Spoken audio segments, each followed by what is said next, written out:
Okay, so we're about ready to make some rhubarb wine. As you can see, this is rhubarb I harvested from my garden. I cut it up into stalks, about so, and then I just pile them into a plastic bag and I put them in the freezer. See how frozen solid they are? What this does is helps break down the plant cells inside the rhubarb. Makes it all mushy. If you've ever frozen vegetables and not blanched them or whatnot, you notice that they're mushy. Well, it breaks down all the cells inside of it so that the water and the juices come out very easily.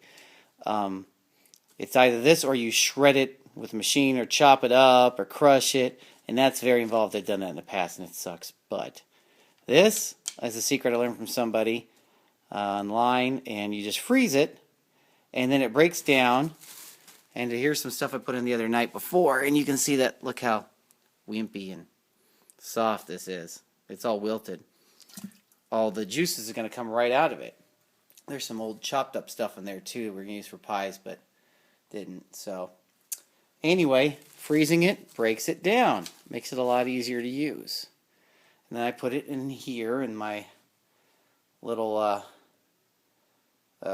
mash bucket with some water. So we'll get that done.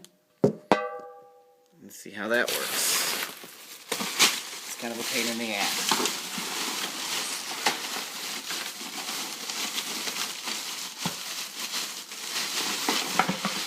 Plus I got a lot of room.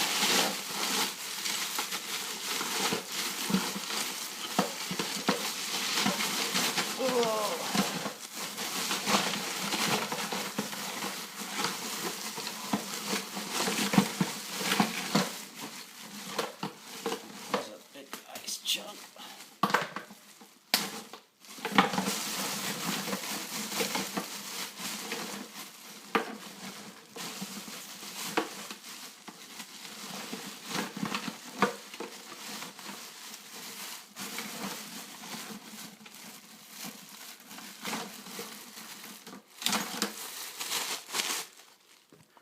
Okay, as you can see, it's all in there now. I just usually let it sit there with the lid off until it starts to melt and goes down in there a little bit. That way, that speeds it up with the air circulating in there from outside.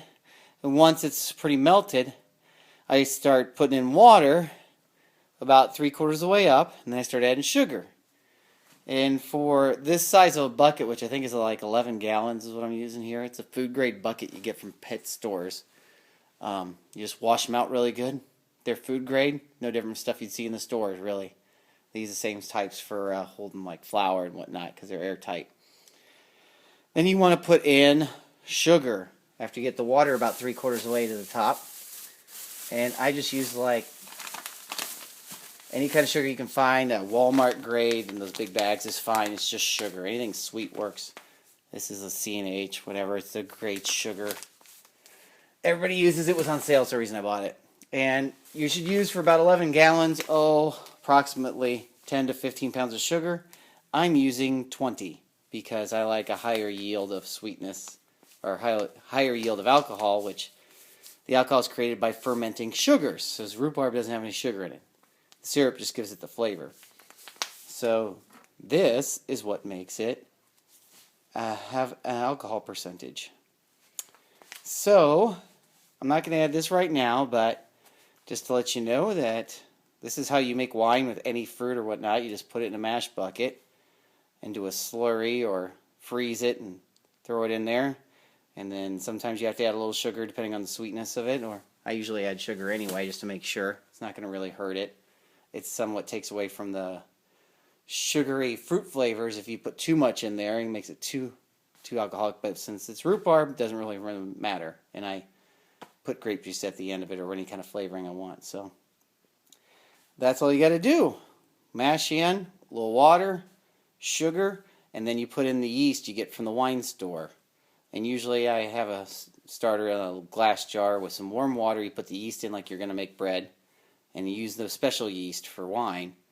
And then just let it start to ferment a little bit. And then when this water in this bucket gets to room temperature again because all that frozen rhubarb cools it down.